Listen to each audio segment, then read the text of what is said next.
Bismillahirrahmanirrahim. Alhamdulillahirabbil alamin.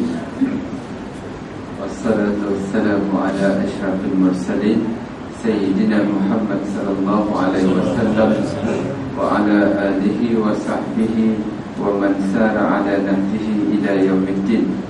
Qala rabbi shrah li sadri wa yassir li amri wahlul 'uqdatam min lisani yafqahu qawli. Subhanaka la ilma lana illa ma 'allamtana innaka antal alimul hakim. Wala hawla wala quwwata illa billahil aliyyil azim.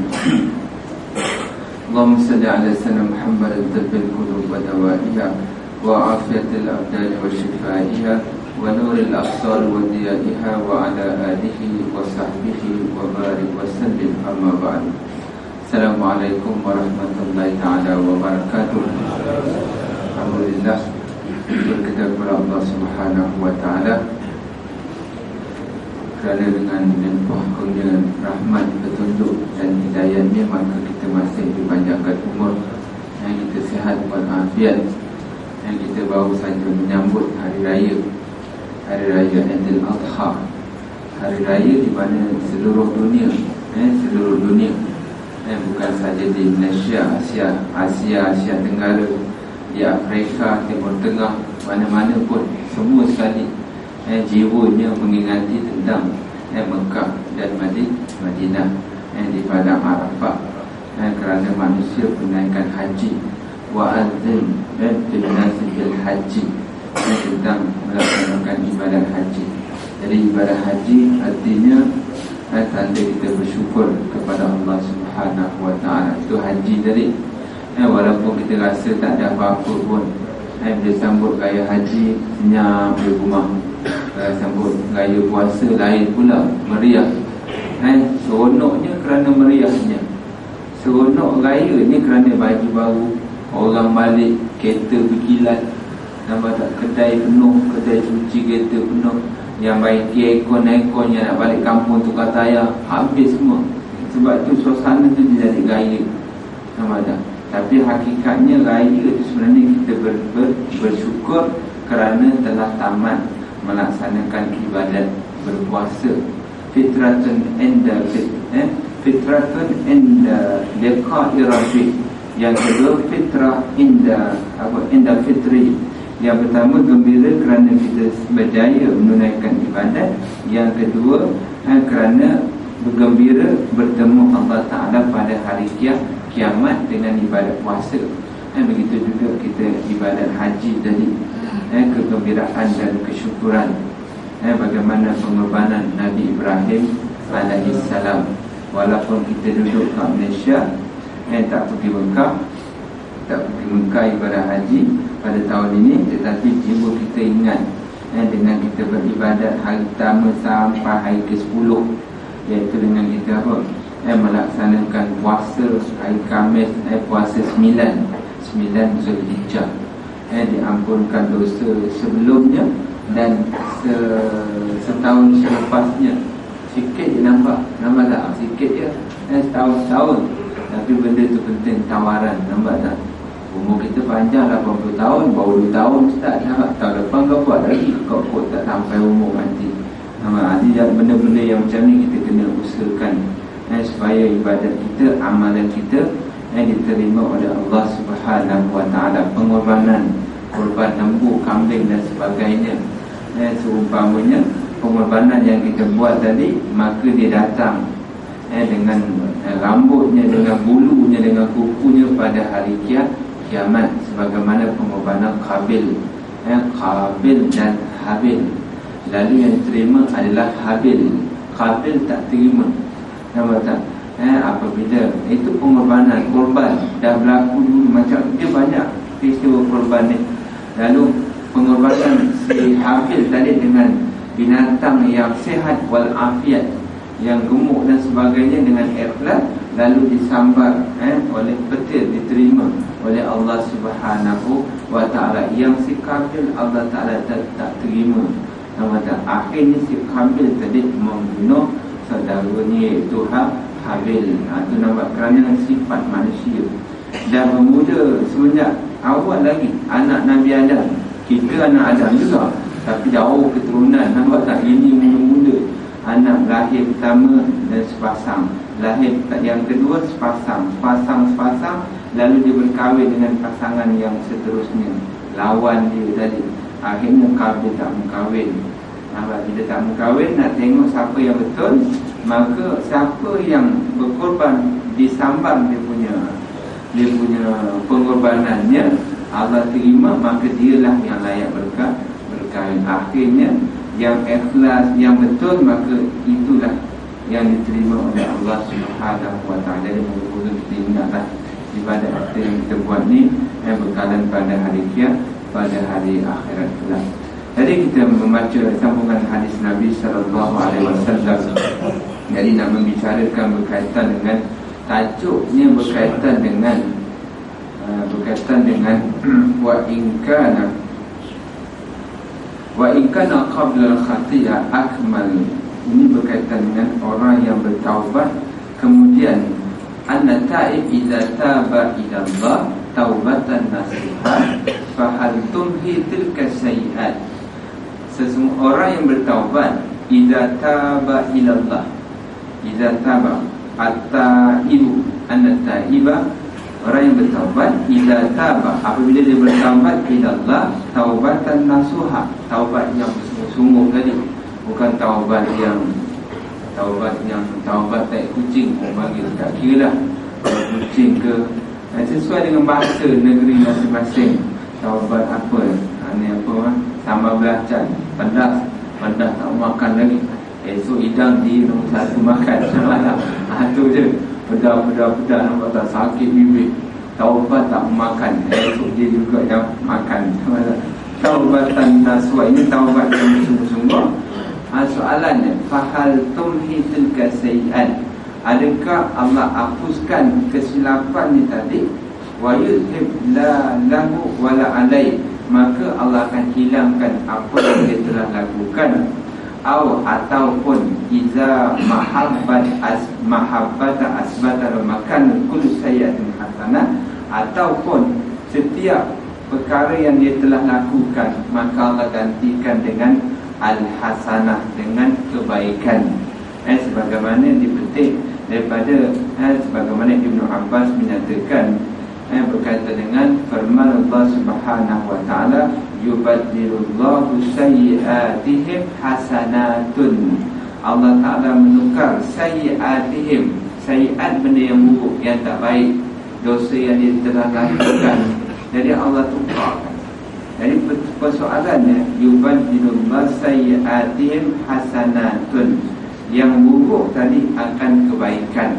Jadi ulama di sini banyak berkaitan beberapa persoalan yang hendak dikemukakan, iaitu adakah yubaddilahumullahu fi qabi a'mal, Allah Ta'ala menukarkan dengan amalan-amalan buruk yang dilakukan sebelum ini, fi syirki, dalam perkara syirik, dengan mahasinil a'mal fil Islam, iaitu dengan amalan-amalan baik di dalam Islam. Jadi dengan syirik tadi maka ditukarkan kepada iman, dengan pembunuhan maka ditukarkan kepada perkara-perkara yang baik.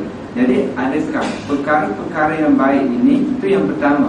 Yang kedua, adakah perkara-perkara baik tadi akan diperolehi pada hari kiamat. Jadi ayat ini nak menyatakan Allah akan tukarkan kejahatan tadi dengan kebaikan. Kebaikan tu artinya pada hari kiamat. Jadi dia bertaubat tadi, kesan dia taubat Allah terima, maka Allah akan tukarkan pada hari kiamat. Ini berkaitan dengan orang yang bertaubat dengan taubat yang bersungguh-sungguh. Jadi dalam hari ini kita kena tengok hadis Nabi SAW bila nak sebut berkaitan dengan Allah tukar, yubaddil maknanya tukar tadi. Jadi di sini nak berkaitan dengan hadis Nabi SAW. Qala Rasulullah SAW, inni la'a'lam. Nabi mengatakan inni la'a'lam, sesungguhnya aku benar-benar mengetahui. La'a'lam, sebenarnya la tu ditaukid, nak kukuhkan ayat. Aku ni memang betul-betul tahu, maksudnya akhir ahli jannah, orang ahli syurga yang paling last sekali. Akhir ahli jannah dukhulal jannah, maksudnya aku mengetahui ahli syurga yang paling corot sekali masuk syurga, itu maksud dia. Dan wa akhir ahli nar khurujan minha, dan aku benar-benar mengetahui ahli neraka yang paling corot keluar daripadanya. Dia ahli neraka, lepas tu daripada neraka tadi dia keluar masuk ke syurga. Jadi Nabi kata aku tahu siapa orang tu maksudnya. Dan Nabi kata aku pun tahu la'alam akhir ahli jannah. Faham ayat-ayat ni? Mula-mula orang yang paling corot sekali di kalangan ahli syurga yang masuk syurga, memang dia nak masuk syurga. Contohnya ada 50. Yang ke-50 tu Nabi tahu dia tak masuk neraka lagi, terus masuk syurga. Yang paling last tu Nabi tahu, tu maksud dia. Yang kedua pula, dan ini sambungan hadis, wa akhir ahli nar khurujan minha, dan aku juga tahu ahli neraka yang paling akhir yang keluar daripada neraka tadi. Itu maksud dia, keluar daripada neraka. Ada yang keluar daripada neraka, no? Bukan neraka, neraka. Yang keluar daripada neraka tadi, orang nombor 1, mula-mula keluar daripada neraka. Yang ini nombor berapa? Nombor 1000. Sama tak? Nombor 1000 keluar daripada neraka. Teruk lah tu. Sama tak? Bukan kita, jangan kata aku nak nombor 1. Jangan cuba-cuba neraka. Bila sebut neraka, semua tak mahu neraka. Cuma Nabi nak jelaskan hadis ini berkaitan dengan apa? Yang akhir ahli neraka khurujan minha. Kan kita pernah baca tu, orang yang ahli neraka bila dia keluar tadi, maka dalam keadaan compang-camping. Ini compang-camping ni bukan orang geladangan. Geladangan tu muka comel lagi, cuma hitam je. Foto-foto ini tak ada, dengan bakarnya, dengan kesan habis teruk. Nampak tak? Ahli neraka ni bila dibakar, dia hancur musnah. Lepas tu dia diganti balik, dia tak mati. Dah masuk neraka tak mati, masuk syurga pun tak mati. Kita kena ingat, jangan fikir tak apalah, mati-matilah. Tak mati kat dunia je. Ambil pisau cocok buruk mati, makan racun rokok mati juga, walaupun lambat mati. Sama tak? Itu hukum dunia. Allah jadikan sebab. Sebab itu jangan kita kata sebab apa makan racun, kerana Allah nakkan aku mati, dia makan racun. Itu bukan. Perbuatan tu kamu yang lakukan, tetapi dengan sebab makan racun, Allah jadikan adat racun akan membunuh. Itu kita perbezaan tadi. Jadi nak menyatakan tadi, maksudnya dunia buat mati, adapun akhirat manusia tak mati. Allah tak matikan lagi. Sebab itu ahli neraka mengatakan la aisha, apa? Tidak ada faedah baginya hidup. Kerana tidak hidup dan tidak mati. Nampak tak? Dia hidup pun tak hidup kerana diseksa, dan mati pun tidak mati. Keadaan ahli neraka. Dan Nabi mengatakan rajulun, kemudian Nabi mengatakan inilah alam akhir ahli jannah, aku mengetahui ahli syurga yang paling akhir masuk syurga, dan aku mengetahui ahli neraka yang paling akhir keluar daripada neraka. Jadi cerita keluar daripada neraka ini orang Islam aja. Orang kafir tak keluar neraka. Nampak tak? Dia tetap dalam neraka. Itu maksudnya khalidi fiha. Sebab itu dilarang murtad. Yang Islam lah tak boleh murtad. Lepas tu yang kafir pula, maka dia kena maksudnya menganut agama Islam. Yang kafir dia tak kafir. Nampak tak?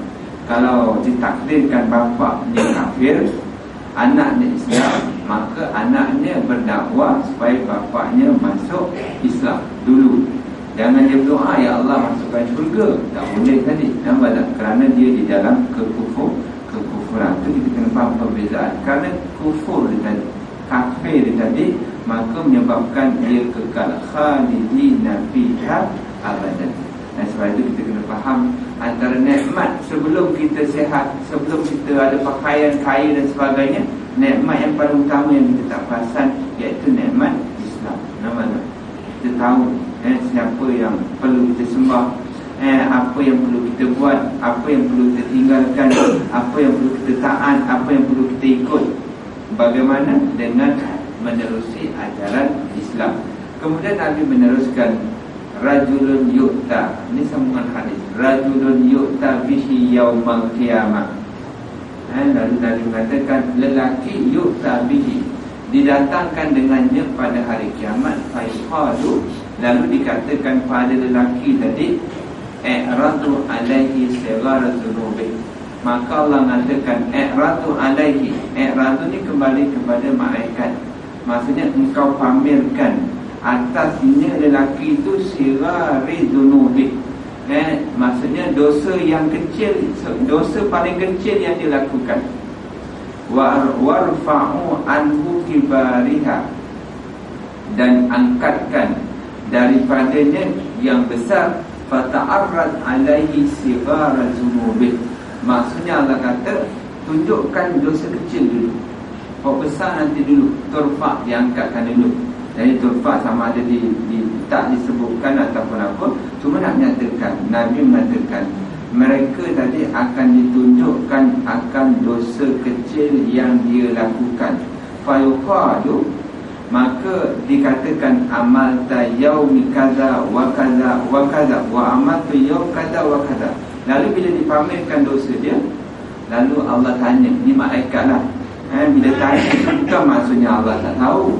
Amalta kaza yaum kaza wa kaza, adakah kau melakukan demikian wa amal, dan yang ini pula yaumin kaza wa kaza. Macam kita kata, kau buat begini hari ni, hari Selasa kau buat begini sekian, yang Rabu macam ni pula, yang ni macam ni. Jadi soalan dia macam tu. Fayaqulu, lalu berkatalah si lelaki tadi, fayaqulu na'am, ya. Nah, dia mengaku, kena mengaku lah. Tak mengaku pun memang dia mengaku, dia tahu, dia nampak. Memang Allah tunjukkan. Bukan sekarang kita zaman IT, nampak tak pukul berapa dengan CCTV, dengan hapus semua siap. Tapi Allah Ta'ala lagi canggih. Maka dia mengatakan, menjawab, na'am, la yastati'u an yunkar, dia tak mampu untuk menolak dan menafikan.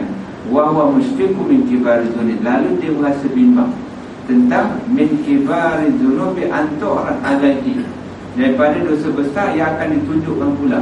Itu baru yang kecil tadi, Allah tunjukkan yang kecil. Yang besar bila dah tengok yang kecil tu, maka dia dalam otak dia terfikir dah. Nampak tak? Jadi Allah ingatkan balik benda-benda yang macam ni. Bukan dia kata dia terlupa. Nampak tak? Benda tu Allah ingatkan balik pada dia akan dosa besar yang dia lakukan. Lalu bila macam tu, wa huwa mushfiq, dia bimbang min kibari dzunubi, tentang dosa besarnya, antu'rat alih, untuk ditunjukkan padanya lepas tu. Fayaqulu lahu, lalu Allah mengatakan pula, sebelum ditunjukkan, maka Allah kata apa? Fa inna laka makanu kullu sayyi'atin hasanah, sesungguhnya bagi engkau tadi setiap yang jahat akan kebaikan. Ini kaitannya, yubaddil sayyi'atihim hasanah. Itu ayat yang kita baca tadi. Ini kaitan Nabi ceritakan pada hari kiamat, Allah tukarkan kejahatan dengan kebaikan. Apa maknanya? Kejahatan itu tak ada jahat, artinya orang yang bertaubat kat dunia, taubat yang sebenar, maka segala dosa tadi, sebelum Allah, selepas tunjukkan dosa kecil, dia rasa bimbang. Lalu dosa besar tu sebelum ditunjukkan, maka Allah dah tukarkan daripada yang jahat yang dilakukan tadi. Fa inna laka, bagi engkau tadi makan tempat yang buruk, maka yang jahat tadi ditukarkan kepada baik. Fayaqulu rabbi, maka berkatalah hamba lelaki tadi, rabbi, ya Tuhan, qad amiltu asya' la araha huna, aku telah lakukan sesuatu tetapi aku tak tengok, tetapi aku tak nampak pada waktu sekarang. Maksudnya tak dipamerkan. Jadi dia rasa pelik. Yang tadi dia bimbang, tiba-tiba dia fikir, kenapa Allah tak tunjukkan? Falaqad ra'aitu, tiba-tiba ni hadis Nabi, Nabi ceritakan. Jadi Nabi SAW mengatakan falaqad ra'aitu, maka riwayat ni tadi dia tengok Nabi, falaqad ra'aitu Rasulullah SAW dhahika hatta badat nawajidu, maka aku tengok Nabi SAW tertawa. Nabi ketawa, senyum, hatta badat nawajis, sehingga nampak nawajis. Nawajis ni dia punya apa? Ni gigi apa ni? Gigi taring, gigi tepi ni. Itu nawajih, gigi geraham tu. Nawajih ni gigi dalam, sama ada gigi geraham ataupun gigi taring, nawajih. Kerana hadis yang lain Nabi kata, alaikum bisunnati wa sunnatul khulafa rasyidin al-mahdiyyin. Hendaklah kamu pegang khulafa, Al-Quran sunnah ni, iaitu dengan gigi bin nawajid, dengan gigi dalam ni, bukan gigi depan. Kalau gigi depan tercabut, nama kena gigi, menunjukkan pegang Islam tu dengan bersungguh-sungguh. Ini maksud dia. Itu hadis lain berkaitan kena pegang betul-betul. Yang ini Nabi tertawa sehingga nampak dia punya gigi gerahamnya, nak memaparkan sikap manusia. Jadi Nabi tertawa betul-betul, menunjukkan bagaimana sahabat bimbang amalan dia. Nabi ceritakan apa yang akan berlaku pada hari kiamat. Manusia ditimbang, lalu ditunjukkan amalan yang kecil. Bila amalan yang kecil, yang besar Allah tak tunjukkan lagi. Lalu dalam pemikiran dia, lepas ni besar pula, mati aku. Nampak tak? Sebelum dia fikir macam tu, tiba-tiba dah ditukarkan amalan yang jahat tu kepada amalan yang baik, kerana taubat yang telah lakukan ketika di dunia dahulu. Itu maksudnya. Jadi nak gambarkan setiap manusia itu masing-masing ditanya satu persatu. Nampak tak? Tak boleh lari. Walaupun bilion manusia ke tak kira lah. Ini tanda kebesaran dan kekuasaan Allah Subhanahu wa ta'ala. Itu maksudnya. Kemudian Imam Ahmad menyatakan, dari perbahasan yang panjang, nak kena baca, nak cari poin dia. Imam Ahmad menyatakan Imam Ahmad menyatakan daripada riwayat Abu Zar qala, di mana Nabi bersabda, yu'ta yaumal qiyamah yu'ta birrajul, akan didatangkan seorang lelaki hari kiamat, lalu dikatakan kepada lelaki itu, radu, engkau pamerkan atas lelaki ini segari zunubihi, riwayat lain, akan dosa kecilnya, maka qala fata'ara alai, lalu ditunjukkan, wa yukhba anhu kibar, dan disembunyikan dosa besar dia. Allah sembunyikan. Sebab itu kalau kaitannya kita kena ingat, kalau kita tutup aib orang kat dunia, maka Allah akan tutup aib orang tu pada hari akhirat. Itu aib orang yang kita tutup. Jangan kita buka. Jangan kita nak tahu aib dia. Sedap ni, aku pergi kedai kopi kan, aku cerita, aku jual lah, berapa banyak untung-untung lah, nak buat hati. Nampak tak? Selama ni orang tak tahu lepas ni siap. Nampak tak? Itu kita kat dunia. Jadi kalau kita tutup aib orang tu, kelemahan dia, jangan kita cerita, maka Allah akan tutup. Man karraballahu wa tutup aiban orang, maka Allah akan tutup aibnya pada hari akhirat. Semua tahu, itu kita kena faham. Jadi akhirat tu macam kita juga kat dunia. Jadi dalam hadis yang lain, maksud yang sama, dipamerkan dosa kecil, ditunjukkan, wa yukhba, dan disembunyikan dosa besar. Fa yuqalu, lalu dikatakan, ditanya, adakah kamu buat demikian pada hari ini, demikian? Maka dia mukir, dia membenarkan dosa yang dilakukan. Fa yuqalu, kemudian Allah pun mengatakan, aktu makan, maka berikan kepada lelaki ini setiap yang buruk itu dengan amalan yang baik. Lalu lelaki itu menjawab, sesungguhnya aku tidak melihat dosa yang lain. Lalu Nabi pun tertawa hatta badan, sehingga nampak dia punya gigi. Itu riwayat yang lain, nampak tak? Tetapi maksud yang sama, berkaitan dengan mereka yang dibalas dengan amalan-amalan yang akibat daripada taubat yang telah dilakukan. Ini yang diartikan yubaddilullahu sayyi'atihim hasanatun. Itu dalam surah Al-Furqan ayat yang ke-70.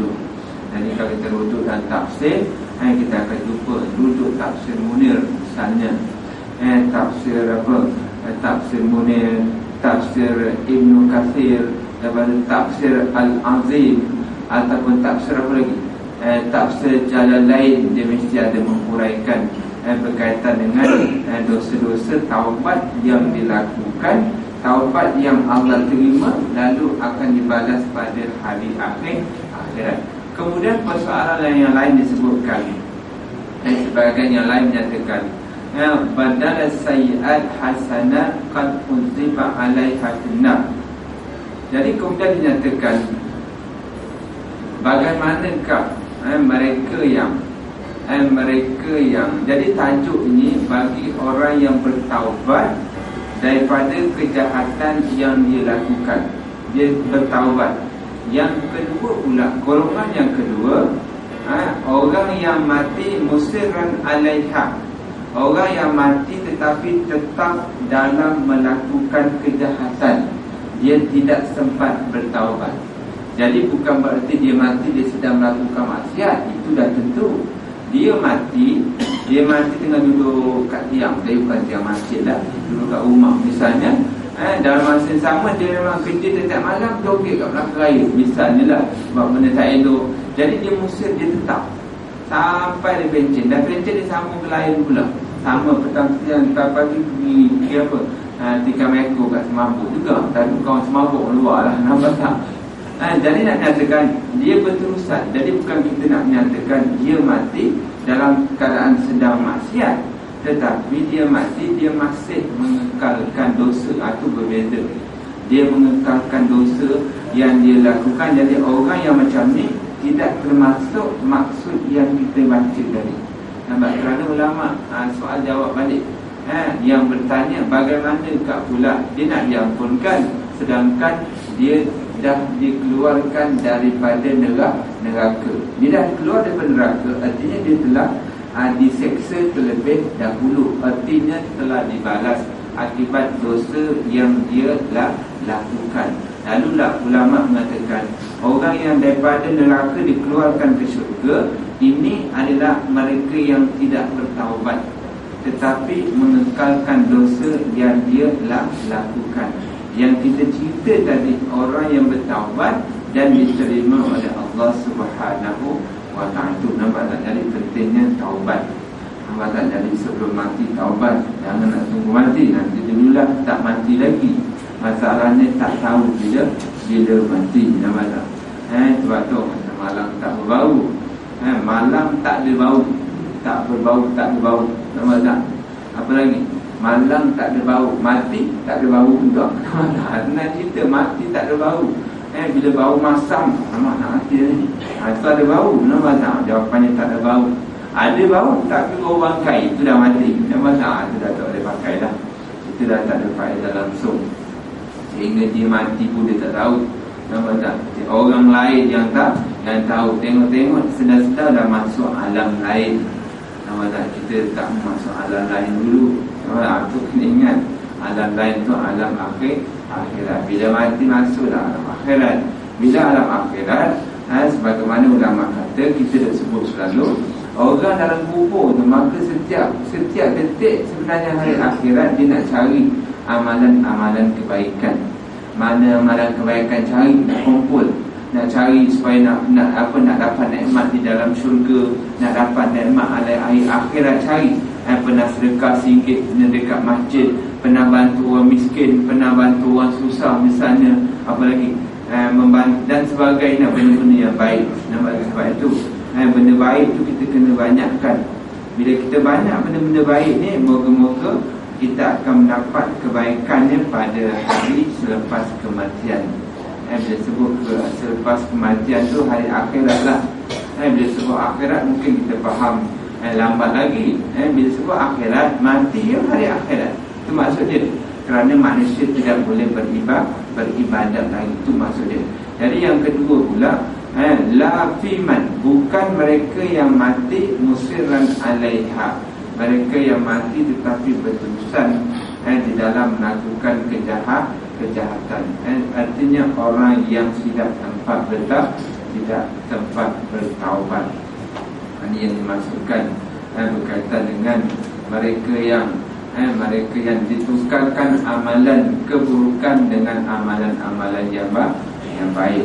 Kemudian dinyatakan, ini yang dimaksudkan la yatamannayanna aqwaman annahum aktsaru minha summa kaifa yatamanna al-mar'u iktsaruhu minha ma'asu aqibatiha wa su'u mawbatiha. Jadi ayat ini, hadis ini nak menyatakan berkaitan dengan mereka bercita-cita. Jadi hari akhirat nanti manusia bercita-cita aqwamu annahum aktsaru minha, nak melihat bahawa yang baik itu banyak bagi dia. Jadi bila Allah pamerkan benda yang buruk, misalnya tunjukkan amalan yang tak elok, maka dia bercita-cita supaya amalan yang baik itu banyak bagi dia. Banyak bagi dia, maka dia akan diselamatkan dan akan dimasukkan ke dalam neraka. Kerana dia bercita-cita untuk melihat ketaatan yang dia lakukan pada hari kiamat. Itu hadis Nabi yang disebutkan riwayat At-Tirmizi. Kaum tadi bercita-cita, la yatamanna, iaitu berangan-angan pada hari kiamat, anna juludahum kana tuqadu bil maqarid. Walaupun kulit dia, julud dia punya kulitnya bil maqarid, dengan gunting, maksudnya diseksa dengan gunting, tetapi dia bercita-cita untuk melihat pahala yang dia lakukan. Kerana dengan pahala yang dilakukan, fahaza fi tamannal bala yaumal qiyamah li ajli mazidi sawabi ahli, supaya dia mendapat pahala kepada orang yang pahala kepada dia tadi yang melakukan kebaikan pada hari akhir. Jadi masing-masing bercita-cita untuk melihat kebaikan ataupun ketaatan yang dilakukan, supaya kebaikan dan ketaatan tadi akan menjauhkan daripada azab pada hari kiamat. Itu berkaitan dengan ayat yang kita baca tadi, iaitu fabaddala alladhi wa baddalna bi jannatayhim jannatain. Itu nak menyatakan berkaitan Allah akan tukarkan kejahatan dengan kebaikan.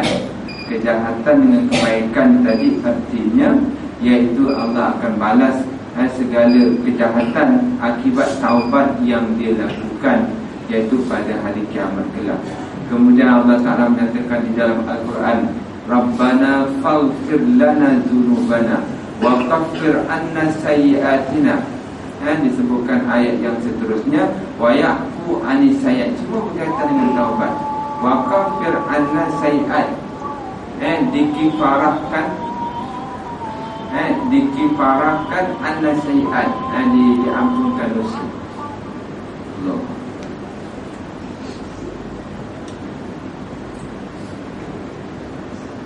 Wa ya'fu anis sayyi'at, dan diampunkan daripada kejahatan.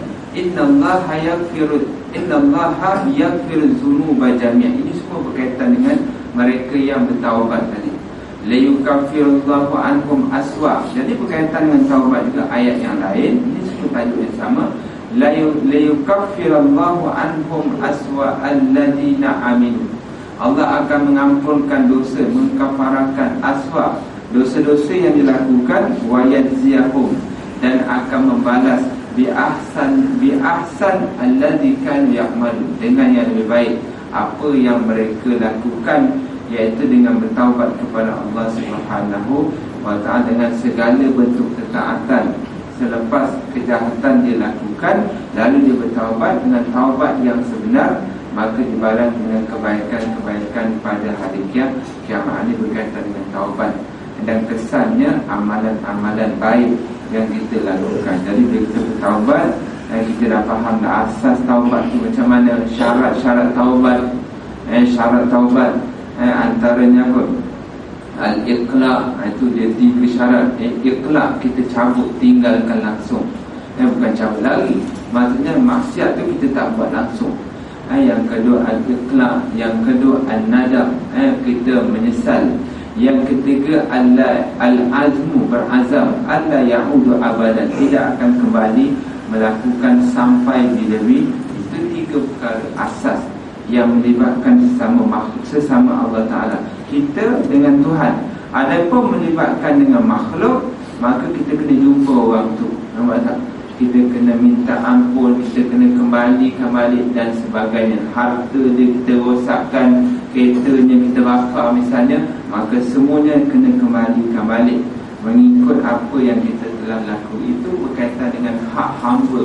Hak hamba itu lebih payah, tapi hak sesama Allah Ta'ala itu 3 perkara supaya taubat kita benar-benar diterima oleh Allah Subhanahu wa Ta'ala. Jadi berkaitan taubat pun dia ada perbahasan dia lagi. Taubat yang pertama dia taubat, dia lakukan balik, dia taubat balik. Taubat yang kedua, bertaubat dia tinggal langsung. Nama tak? Taubat yang ketiga, maka dengan taubat yang sebenarnya ada peringkat-peringkat, nak sampai kepada taubat nasuha tadi. Itu peringkat-peringkat tu kita kena faham. Yang seterusnya mereka yang tidak bertaubat, dia tak tahu tidak bertaubat tu banyak. Kalau kita ni sebagai orang perempuan, kita semayang, kita puasa, tapi untuk aurat tu dia tak mau tutup aurat, rambut dia misalnya, pakaian dia dengan membuka aurat dan sebagainya. Jadi dia tidak bertaubat namanya. Kerana taubat tu bukan maksudnya dia semayang. Dia taubat tu artinya dia kena kembali kepada Allah. Dosa apa yang dia buat? Nampak tak? Kalau tak semayang, dia kena menunaikan semayang. Kalau dia tak tutup aurat, dia kena menutup aurat. Dia jangan syok sendiri, aku semayang, mu tak semayang. Dia semayang, dia puasa, tapi dia membuka aurat. Taubat bagi dia tu tadi, iaitu menutup aurat. Tu maksud dia menutup aurat semayang. Tapi apa yang dilakukan? Dia makan benda-benda yang haram. Misalnya taubat dia tadi meninggalkan perkara-perkara yang haram. Dia buat makan yang syubhat, nampak tak? Walaupun dia tutup aurat pula, tapi dia buat yang lain pula. Taubat dia tu. Jadi taubat itu sebenarnya bergantung diri masing-masing. Dia tahu apa benda dosa yang dilakukan. Kalau dia tak tahu, dia kena tanya orang yang tahu, apakah benda ini salah ataupun tidak, betul ataupun tak betul, Allah reda ke ataupun Allah tak reda, syubhat ke ataupun tidak, supaya hidup kita diberkati dan dirahmati oleh Allah Subhanahu wa Ta'ala. Jadi moga-moga kita membanyakkan amalan yang baik, kerana amalan yang baik ini akan menjadi bekalan pada hari akhirat kelak. Sebab itu Allah menawarkan. Sebab itulah maka tawaran yang Allah beri, diampunkan dosa setahun dan diampun sebelumnya dan selepasnya. Apalagi banyakkan kelebihan orang yang berpuasa, kelebihan orang yang semayang berjemaah, kelebihan orang yang melangkah kaki pergi ke masjid, kan diampunkan dosa, ditingkatkan darjat. Kelebihan orang yang bersedekah. Sebab apa benda-benda yang demikian? Supaya balasannya pada hari kiamat kelak rahmatan kepada nak memberikan rahmat, supaya itu kamu selamat, tu maksudnya. Jadi benda-benda ni kita kena fikir, pandang pada pandangan iman. Jangan kita pandang mata benda tu tadi. Sembelih lembu, pandang lembu tu, daging dia banyak, buah makan. Jangan pandang benda tu. Nampak tak? Jadi bila kita berkorban, duit yang kita beri tadi seolah-olah kita wakaf. Bukan wakaf kan maksudnya untuk Allah Subhanahu wa, dengan ikhlas maksudnya. Nampak tak? Lan yanalullah luhumha wala dima'uha walakin yanalu taqwa fi qulubikum. Allah bukan nak terima daging dan juga darah, tetapi yang Allah terima adalah takwa yang terdapat dalam diri kamu. Takwa tadi. Jadi kita kena ada takwa. Kalau kita puasa, takwa juga. La'allakum tattaqun. Kita berkorban pun takwa. Itu sebenarnya moga ibadah kita diterima dan ditingkatkan pada masa-masa yang akan datang. Aku qawli hadza wa astaghfirullahal azim. Subhanallah wa bihamdihi, subhanakallahumma wa bihamdika, asyhadu an la ilaha illa anta, astaghfiruka wa atubu ilaik. Bismillahirrahmanirrahim. Wal 'asri innal insana lafi khusr illa alladziina amanu wa 'amilus shalihat wa tawassaw bil haqqi wa tawassaw bis sabr.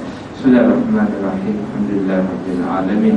Wassalatu wassalamu ala asyrafil mursalin wa ala alihi ajma'in.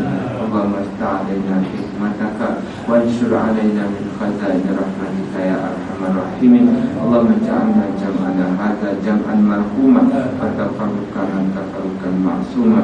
Rabbana atina fid dunya hasanah wa fil akhirati hasanah wa qina adzabannar. Wa sallallahu ala sayyidina Muhammad wa ala alihi wasallam. Alhamdulillah.